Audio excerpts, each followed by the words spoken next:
Amén. Amén. Pueden sentarse. Abra su Biblia en el libro de 2 Samuel.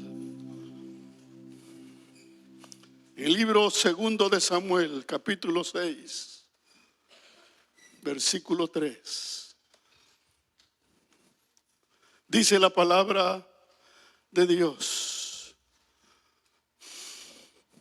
pusieron el arca de Dios sobre un carro nuevo y la llevaron de la casa de Abinadab, que estaba en el collado, y Usa y Ahío, hijos de Abinadab, guiaban el carro nuevo. Y cuando lo llevaban de la casa de Abinadab, que estaba en el collado con el arca de Dios, Ahío iba adelante del arca. Y David y toda la casa de Israel danzaban delante de Jehová con toda clase de instrumentos de madera de haya, con arpas, salterios, panderos, flautas y címbalos. Cuando llegaron a la era de Nacón, Usa extendió su mano al arca de Dios y la sostuvo porque los bueyes tropezaban. Versículo 7. Y el furor de Jehová se encendió contra Usa y lo hirió ahí Dios por aquella temeridad, y cayó allí muerto junto al arca de Dios. Estaremos meditando sobre el tema, el valor del arca del pacto. Esta es una historia muy interesante que nos habla de cómo el pueblo de Israel no apreció, no le dio su lugar al arca del pacto. Vamos a hablar sobre el arca del pacto y su significado. Los filisteos, que eran los enemigos del pueblo de Israel, habían derrotado a Israel y después de derrotarlos capturaron el arca. El arca, que era un elemento sagrado que se mantenía en el tabernáculo, ellos la capturaron y se la llevaron a territorio filisteo. Tuvieron una experiencia muy fuerte con el arca, vamos a verla más adelante, pero la regresaron. Cuando se dieron cuenta lo que significaba, la regresaron, y en el regreso sucedió este incidente. 2 personas fueron puestas bajo el cuidado del arca, Usa y Ahío, hijos de Abinadab, que era levita. El pasaje dice que los bueyes tropezaron y Usa extendió su mano para que el arca no se cayera. Eso fue suficiente para que la ira de Dios descendiera y Usa cayera muerto.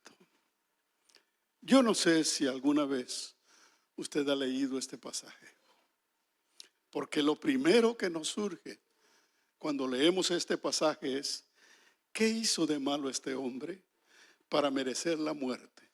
Si lo único que hizo fue tratar de proteger el arca para que no se cayera. La respuesta no es fácil, pero vamos a meditar sobre ello el día de hoy. La respuesta no es sencilla, y es más difícil todavía cuando nos enteramos que no solo Usa murió por el arca del pacto, que muchos filisteos murieron también por el arca del pacto, y que aún los mismos del pueblo de Israel murieron por el arca del pacto, por no entender y por despreciar su significado. En 1 Samuel, capítulo 5, versículos del 1 al 3, dice, o se nos narra lo que le ocurrió a los filisteos cuando se llevaron el arca de Dios. Dice: cuando los filisteos capturaron el arca de Dios, la llevaron desde Ebenezer a Asdod, y tomaron los filisteos el arca de Dios y la metieron en la casa de Dagón. Dagón era un ídolo que ellos tenían, un dios falso, y la pusieron junto a Dagón. Y cuando al siguiente día los de Asdod se levantaron de mañana, he aquí que Dagón postrado en tierra delante del arca de Jehová, y tomaron a Dagón y lo volvieron a su lugar. El pasaje sigue. Dice que al siguiente día volvió a caer el ídolo postrado delante del arca, pero no solo cayó, sino que se quebró. Sucedieron otras cosas, la llevaron a diferentes lugares y experimentaron lo que significaba el poder de Dios y la inutilidad de sus ídolos.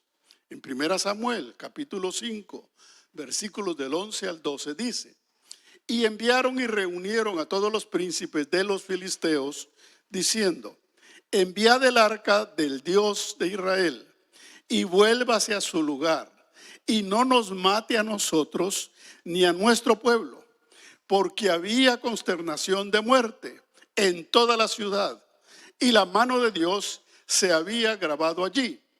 Y los que no morían eran heridos de tumores, y el clamor de la ciudad subía al cielo. Entonces tuvieron temor y dijeron: deshagámonos de esta arca, porque el poder del Dios de Israel se ha levantado contra nosotros. Muchos murieron, y los que no morían eran atacados de tumores. De tal manera que entonces los filisteos decidieron regresar el arca. Y cuando la regresaron y la tomaron los israelitas, el pueblo de Israel también sufrió las consecuencias por no hacer lo correcto con el arca de Dios. 1 Samuel, capítulo 6, versículos 19 y 20, dice en la Nueva Traducción Viviente: pero el Señor mató a 70 hombres de Bet-Semes, porque miraron dentro del arca del Señor. Y el pueblo hizo gran duelo por lo que el Señor había hecho. ¿Quién puede estar en la presencia del Señor, este Dios santo? Clamaron. ¿A dónde podremos enviar el arca? Desde aquí. Cuando los filisteos devolvieron el arca, ya habiendo recibido la ira de Dios, decidieron ponerla en un carro y que se fueran solos los bueyes. No pusieron a nadie, ni para cuidar ni para proteger el arca. Y los bueyes, sin que nadie los dirigiera, llegaron hasta Israel. Y cuando llegaron y lo vieron los israelitas, decidieron tomarla, ponerla en un carro nuevo y llevársela de regreso a Jerusalén. Ahí fue donde sucedió la muerte de Usa. Y ellos se dieron cuenta que no podían tratar el arca de una manera simple, de una manera sin conocer el significado y el valor de la misma. Por eso es importante que en primer lugar veamos el significado del arca del pacto. ¿Por qué este elemento era tan valioso y tan importante para que el pueblo de Israel tuviera comunión y relación con Dios? Dios le dio instrucciones a Moisés para que construyera un tabernáculo. Cuando estaban en el desierto, Dios le habla a Moisés y le muestra un modelo. Incluso Dios agarra a 2 varones de Israel y los dota de cualidades excepcionales para el diseño y para el arte. Fueron ellos los que diseñaron e hicieron todos los utensilios del tabernáculo y del arca, de una manera especial, con instrucciones y detalles precisas. Si usted quiere saber todos los detalles, tiene que leer Éxodo, Número, Levítico y aún Deuteronomio, para medio entender lo que ellos hicieron y lo que significan todos los elementos que contenía el tabernáculo, que era el lugar donde Dios se iba a manifestar y donde Dios iba a dirigir al pueblo de Israel. El tabernáculo consistía en una tienda desmontable porque estaban en el desierto y se movían constantemente. Entonces el tabernáculo tenía que ser desmontable. Consistía en una tienda que contenía el lugar santo donde ministraban los sacerdotes y el lugar santísimo, donde estaba el arca del pacto y donde ministraba únicamente el sumo sacerdote una vez al año. Únicamente el sumo sacerdote podía entrar al lugar santísimo donde estaba el arca. Moisés también entró al lugar santísimo porque fue el lugar donde Dios le habló y le dio instrucciones para el pueblo. Éxodo capítulo 26, del 30 al 33, leemos la Nueva Traducción Viviente. Dios le dice a Moisés: arma el tabernáculo según el modelo que se te mostró en el monte. Para el interior del tabernáculo confecciona una cortina especial de lino de tejido fino. Adórnala con hilo azul, púrpura y escarlata, y con querubines hábilmente bordados.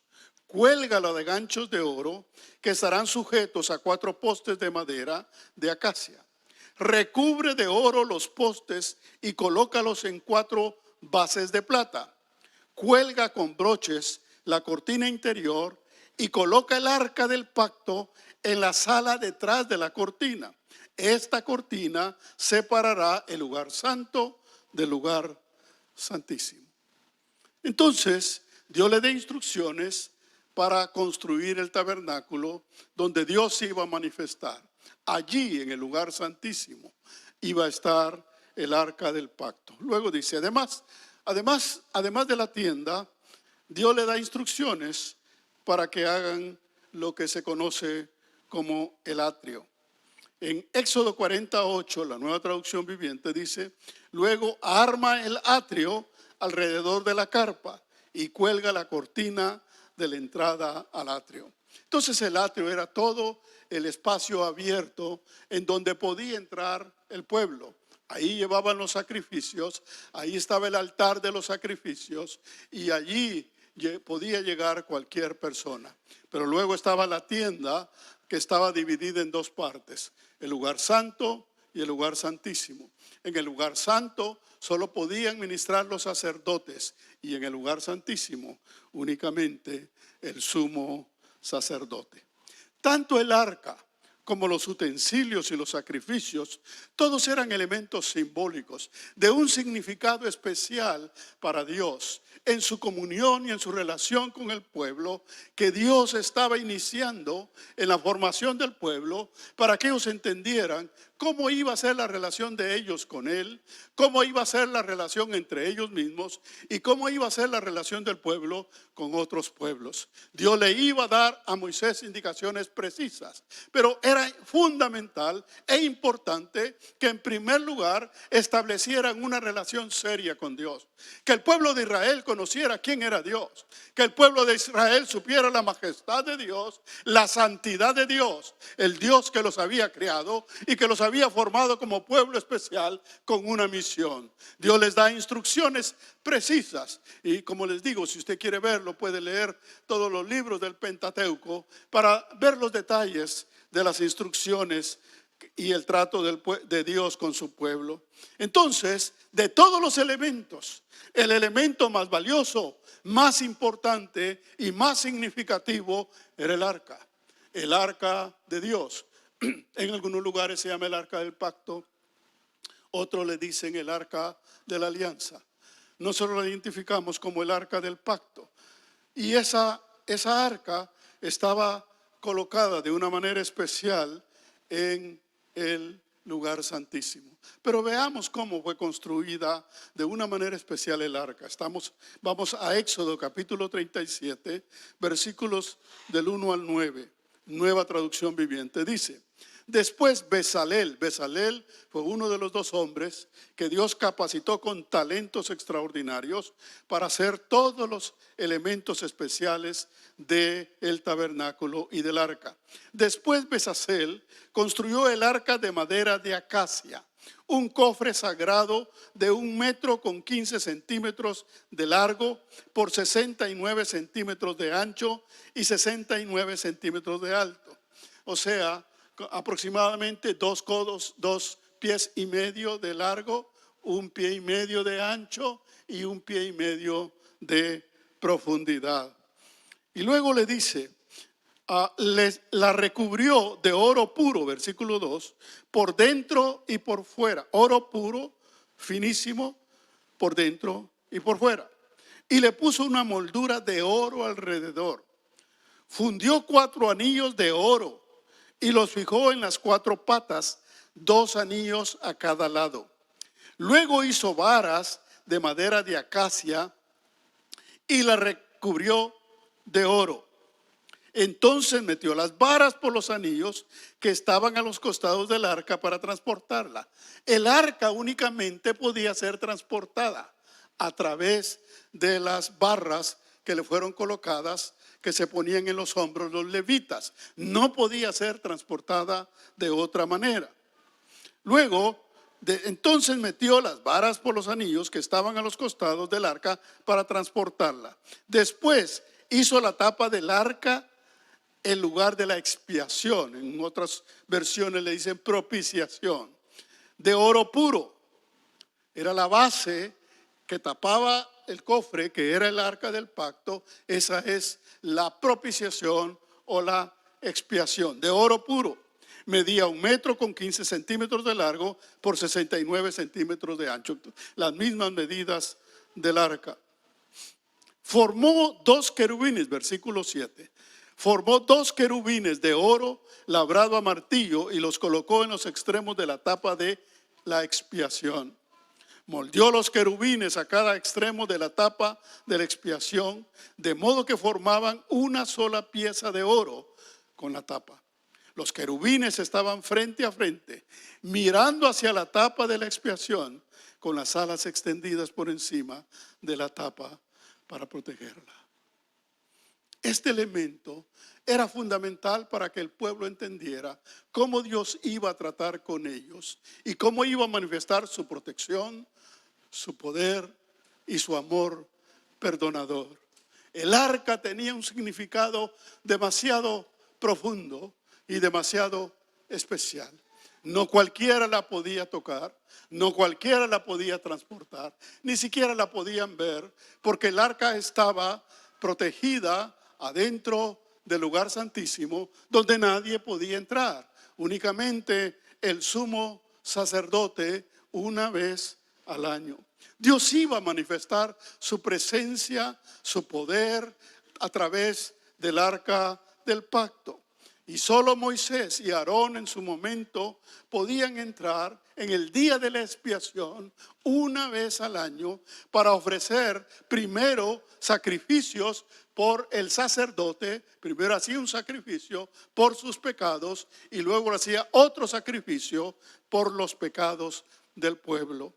Éxodo 25:22 dice la Nueva Traducción Viviente. Dios le habla a Moisés y le dice: allí me encontraré contigo y te hablaré desde encima de la tapa de la expiación, entre los querubines de oro que están suspendidos sobre el arca del pacto. Desde allí te daré mis mandatos para el pueblo de Israel. Entonces Dios preparó a Moisés y preparó al pueblo de Israel para explicarles lo que significaba el arca y la manera en que la deberían de tratar. El arca tenía un significado que nosotros sabemos el día de hoy que representaba a Jesucristo, porque ahí en el arca se hacían los sacrificios de expiación que hablaban de un sacrificio que se haría más adelante de manera perfecta, el sacrificio de Jesucristo, que dio su vida y derramó su sangre por nosotros. El arca estaba protegida por querubines. Los querubines son ángeles especiales, guardianes, que cuidan los lugares especiales. La Biblia nos habla de que cuando Adán y Eva pecaron en el jardín del Edén, fueron puestos querubines para proteger el jardín del Edén y que nadie pudiese entrar al mismo. Entonces, el elemento más significativo o más representativo de la presencia de Dios y su poder y al mismo tiempo su amor perdonador era el arca. porque ahí estaba esa tabla especial llamada propiciatorio, donde estaban los querubines. Ahí se derramaba la sangre de los animales para que hubiese expiación. Quiere decir que la expiación o la propiciación significa que el pecado es quitado, que el pecado es borrado, que el pecado es anulado por el sacrificio y la sangre derramada. Pero lo tenían que hacer cada año, tenían que volver a hacer ese sacrificio, tanto por el sacerdote como por el pueblo. Tenían que hacer cada año sacrificio para poder tener la expiación o el perdón de pecados. Pero cuando vino Jesucristo fue suficiente un solo sacrificio, porque Jesucristo es el sacrificio perfecto para perdón de nuestros pecados. Bendito sea su nombre. Levítico capítulo 16, versículos 2 y 3 dice, versión Reina Valera: y Jehová dijo a Moisés, di a Aarón tu hermano que no en todo tiempo entre en el santuario detrás del velo, delante del propiciatorio que está sobre el arca, para que no muera. Porque yo apareceré en la nube sobre el propiciatorio. Con esto entrará Aarón en el santuario con un becerro para expiación por sus pecados y un carnero para el holocausto por los pecados del pueblo. La Biblia nos da muchos detalles, como les digo en otros pasajes, donde nos dice cómo era la vestidura del sacerdote o del sumo sacerdote cuando entraba a ese día de expiación en el lugar santísimo. No se ponía cualquier ropa, era una vestidura especial que se vestía únicamente durante ese día que hacía la propiciación en el lugar santísimo. Una vestidura de lino fino con detalles y piedras preciosas y bordes de oro y muchas cosas especiales que usaba el sumo sacerdote para entrar en la presencia de Dios. Yo quiero decirle una cosa. Aquí lo importante es destacar que todos los elementos eran figuras, eran símbolos materiales, físicos. Y como era algo que representaba a Dios, se usan los elementos más valiosos que hay en este mundo físicamente. El material, el metal de mayor valor en el mundo es el oro. El oro es lo más precioso, el oro es lo más preciado. Todas las economías del mundo se miden en función del oro. La economía de un país se mide en función de las reservas de oro que tienen. Según las reservas de oro que tienen, es el respaldo económico que tiene un país. Por lo tanto, el oro es lo más valioso. Entonces, Dios les dijo que hicieran de oro el arca, chapeada de oro, con la madera más preciosa, pero totalmente con oro adentro y oro por fuera. De tal manera que el arca era el elemento más valioso que había allí en el santuario. Y eso es importante, por cuanto que representaban de manera física lo más hermoso y lo más valioso de parte de Dios. Tenía que ser de una manera física porque no podían entender las cosas espirituales. Las verdades espirituales vendrían más adelante. Primero viene la enseñanza a través de elementos físicos. Si el pueblo entiende la grandeza de Dios, la majestad de Dios y la santidad de Dios a través de esos elementos, su corazón iba a voltearse totalmente hacia Dios, de tal manera que ellos entendían que Dios era lo más valioso, que Dios era lo más importante, que Dios era el único que podía amarlos y perdonarlos como nadie más, que Él era el único que podía perdonar sus pecados, era el único que los podía proteger. Y por eso la enseñanza ellos la iban a recibir y la iban a entender en la medida de su obediencia y de su respeto a las cosas de Dios. Y ahí fue donde falló el pueblo de Israel. El arca solo podía ser transportada por levitas. Y el arca, cuando se transportaba, lo primero que hacía el sumo sacerdote era cubrirla. El arca no se estaba expuesta. Y cuando se iba a trasladar, el arca era forrada con 3 cortinas diferentes, de tal manera que nadie la veía. El arca no era un objeto de curiosidad. No era un asunto trivial, no era un asunto cualquiera. Era símbolo de la presencia misma de Dios. Cuando el pueblo de Israel atravesó el Mar Rojo, lo primero que iba era el arca del pacto en manos de los levitas. Cuando el pueblo de Dios atravesó el río Jordán, lo primero que iba adelante fue el arca del pacto con los levitas. Y eso era símbolo de que Dios los iba a guiar, que Dios los iba a dirigir. Pero no era como ellos quisieran, sino era conforme las condiciones de Dios. No cualquiera podía tocar el arca, ni siquiera la podían ver. Las barras que tenía era precisamente para que la cargaran y la transportaran. El arca no podía ser transportada en carreta, tenía que ser transportada en los hombros. Nadie la podía tocar ni ver, porque era la presencia de Dios mismo. Y eso que era un elemento simbólico de la presencia de Dios. Pero se manifestaba el poder de Dios a través del arca. Y tanto los filisteos como los israelitas se dieron cuenta de que estaban tratando con algo extraordinario, con algo especial que ellos no habían entendido. El arca no necesitaba ayuda de nadie, porque era el poder de Dios mismo. El arca no necesitaba que los hombres se preocuparan por ella, porque era Dios mismo el que representaba el arca. Los israelitas sabían eso, sabían que no la podían tocar, sabían que no la podían ver, y sin embargo lo hicieron. Y por eso muchos murieron. Lo que pasó con Usa es que quiso ocupar el lugar de Dios. Vio al arca como un elemento sencillo e inútil y dijo: necesita ayuda. Dios es Dios. Dios no necesita ayuda de nadie.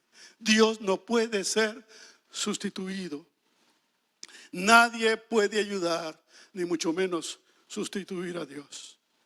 Los israelitas lo sabían y los filisteos lo supieron cuando sufrieron las consecuencias, que agarraron el arca por ignorancia. Pero cuando lo entendieron, decidieron mejor devolverla sin tocarla, porque sabían que había un poder extraordinario en ella. Los israelitas lo sabían y aún así muchos lo ignoraron. Por eso enviaron de regreso el arca los filisteos sin que nadie la tocara. Cuando llegó a Israel, los israelitas decidieron ponerla en un carro nuevo, en una carreta nueva, tirada por bueyes y guiada por 2 hombres. Y ahí pasó lo que leímos al principio del mensaje. En segundo lugar, hoy no se necesita el arca, porque Jesucristo es Dios mismo presente entre nosotros. El arca tenía un símbolo. El arca era una figura de algo celestial. Entonces, cuando lo celestial aparece, deja de tener sentido lo simbólico. Y por lo tanto, el arca el día de hoy es Jesucristo. Él fue el que dio su vida por ti en la cruz del Calvario. Él es el único que ha perdonado tus pecados. Tú que has recibido a Cristo en tu corazón, has experimentado algo extraordinario y poderoso que solo Dios puede hacer. Tú vivías una vida desordenada, tú vivías una vida conforme tu voluntad, y cuando vino Cristo y perdonó tus pecados, quitó la carga del pecado y de la condenación en tu vida. Por eso tú eres un hombre y una mujer libre y diferente. Por eso ahora puedes alabar a Cristo con todo tu corazón, porque Él dio su vida en la cruz del Calvario para que tú ahora seas libre y puedas vivir sin culpa de pecado. El arca y el tabernáculo eran símbolo de Cristo. El arca y el tabernáculo representan la presencia de Dios, pero la presencia de Dios ahora no necesita figuras materiales ni físicas. La presencia de Dios ahora es de una forma directa a través de Jesucristo, quien obra de una forma directa en nuestros corazones. Al venir Cristo, ya no hay necesidad del arca, porque ahora es Cristo el arca de nuestra salvación. He conocido, he visto algunas iglesias, porque incluso hasta lo sacan por YouTube, Hay iglesias que deciden hacer una réplica del arca y ponen a 2 o 4 hermanos a cargarla y a darle vueltas en toda la congregación. Hacen una gran fiesta y una gran algarabía. ¿Sabe por qué? Yo he estado explicando últimamente que las sectas tocan las emociones. Quieren ver cosas físicas.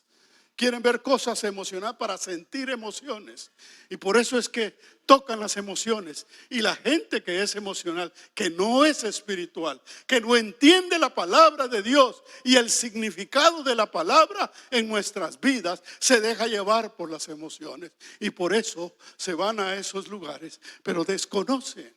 Si vamos a imitar algo que ya no hay necesidad, que solo lo hacemos como representación, hagámoslo bien. El arca no se podía ver.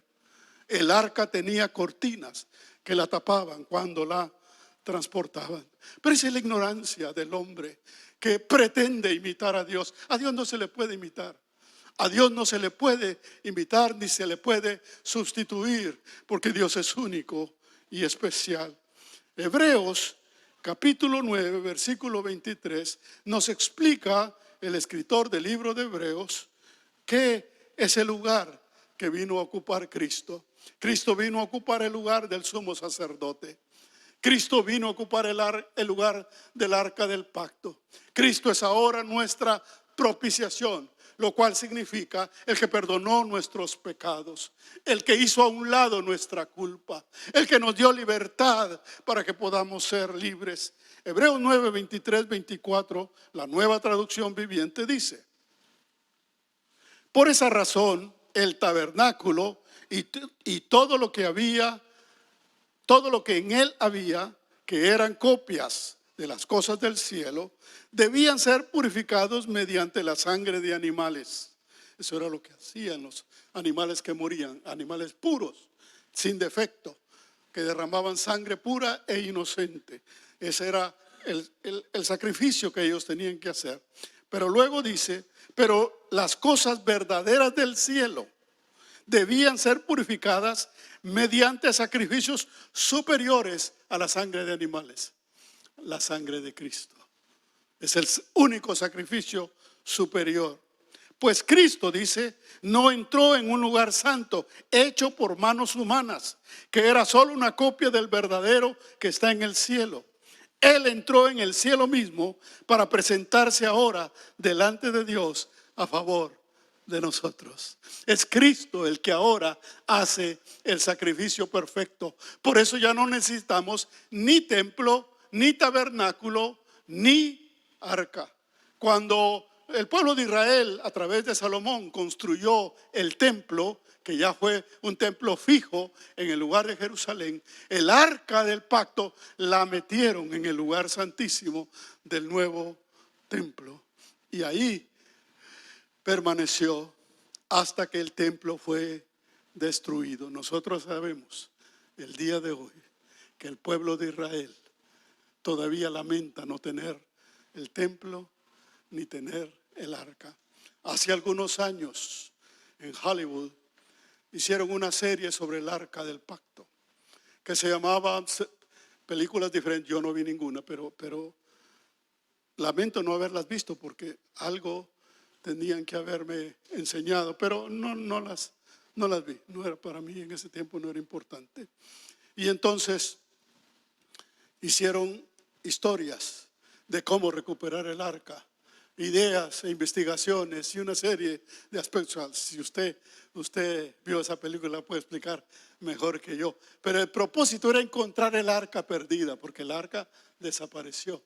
Y entonces el hombre todavía quiere recuperar lo que según ellos todavía tiene valor. El arca ya no tiene ningún valor, porque ahora es Cristo. Porque ahora, dice el apóstol Pablo, mientras Cristo no venía, eran necesarias las figuras terrenales. Pero ahora que vino Cristo, lo celestial mismo, lo del cielo, lo divino, vino. Y de tal manera que al tener a Cristo en nuestro corazón, no necesitamos figuras, No necesitamos elementos materiales porque Cristo vive en nuestro corazón. La paz que tú tienes es porque Cristo está en tu corazón. El gozo que Dios te da, nadie te lo puede dar. Solo Cristo te lo ha dado por su muerte y su resurrección. Bendito sea tu nombre. Eso lo explica el apóstol Pablo en Romanos 3, 24, 25, nueva traducción viviente, que dice: sin embargo, en su gracia, Dios gratuitamente nos hace justos a sus ojos por medio de Cristo Jesús, quien nos liberó del castigo de nuestros pecados. Pues Dios ofreció a Jesús como el sacrificio por el pecado. Las personas son declaradas justas a los ojos de Dios cuando creen que Jesús sacrificó su vida al derramar su sangre. El arca estaba rodeada de oro, lo más valioso de este mundo.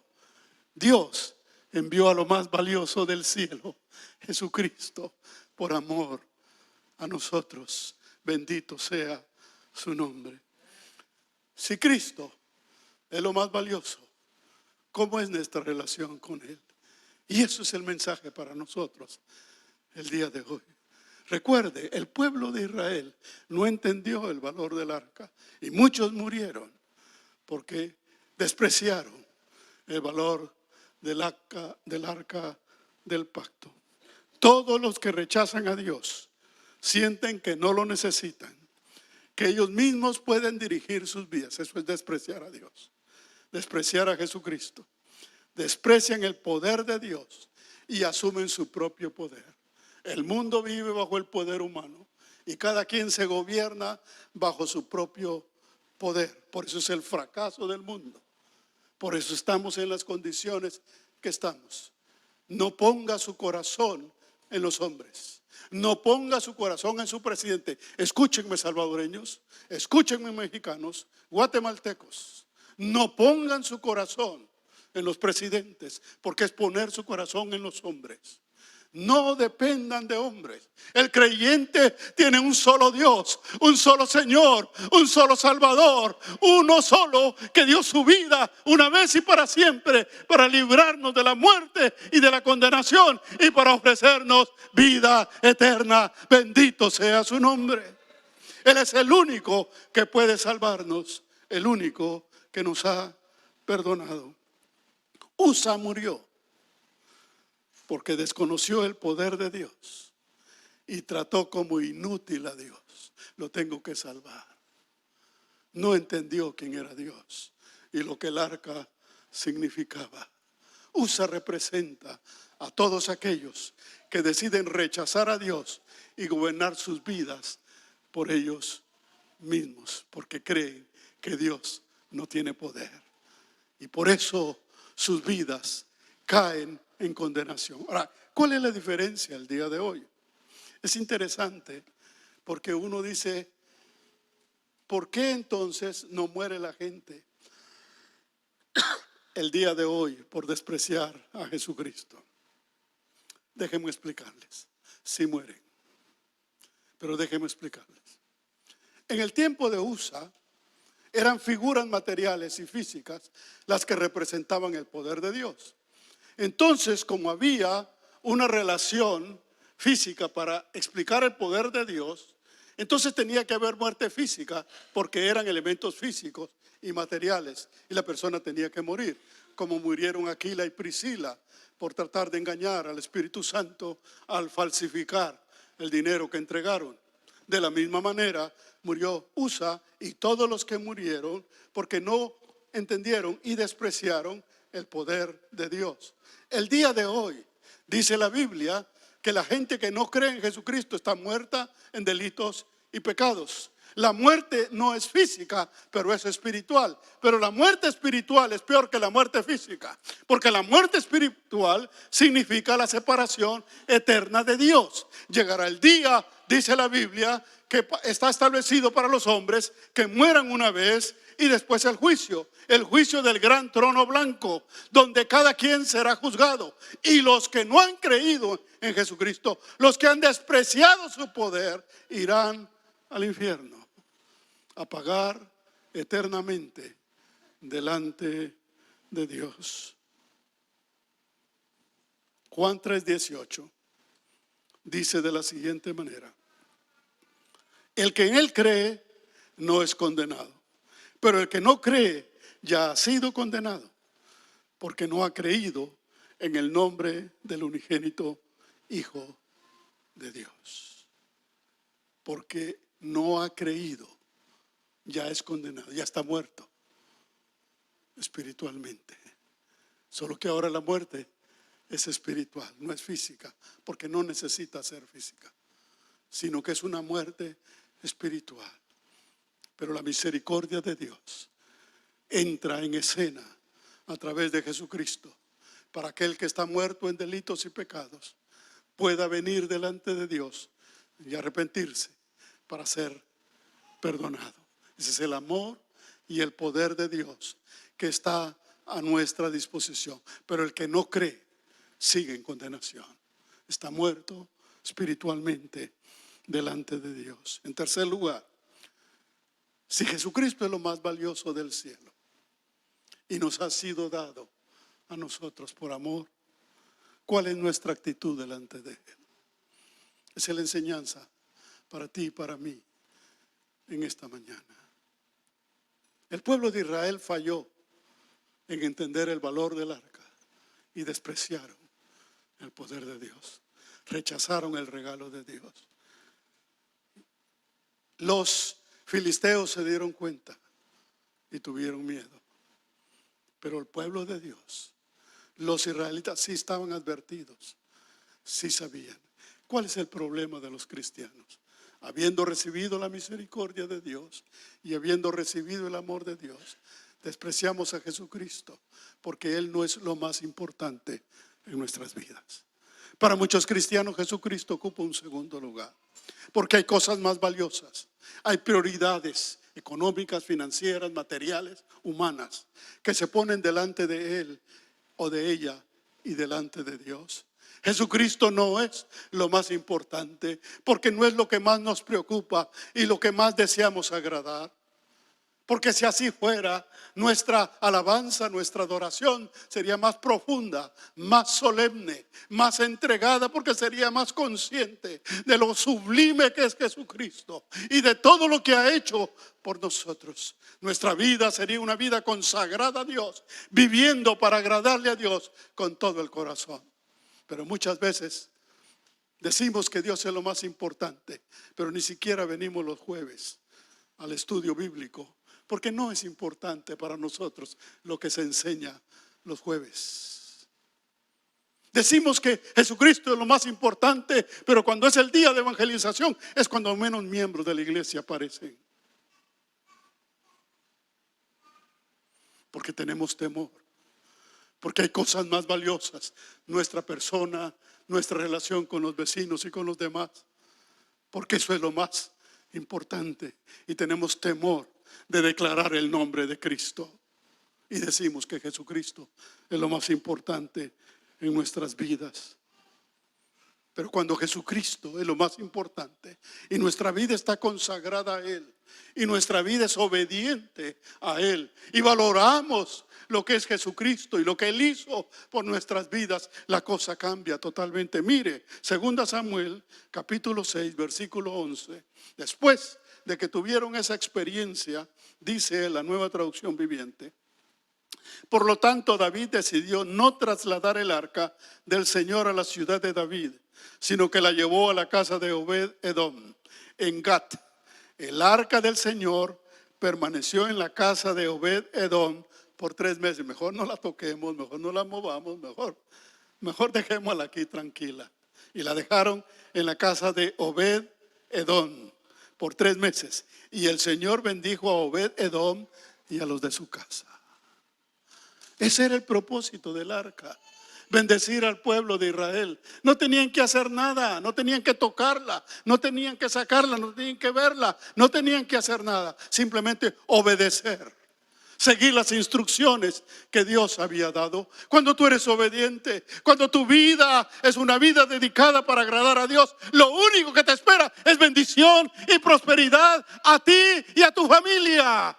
Eso es lo que Dios quiere. Para eso Dios se presentó con el pueblo de Israel y les dio instrucciones y les dijo que si le obedecían, la vida estaría con ellos, pero que si le desobedecían, la muerte estaría con ellos.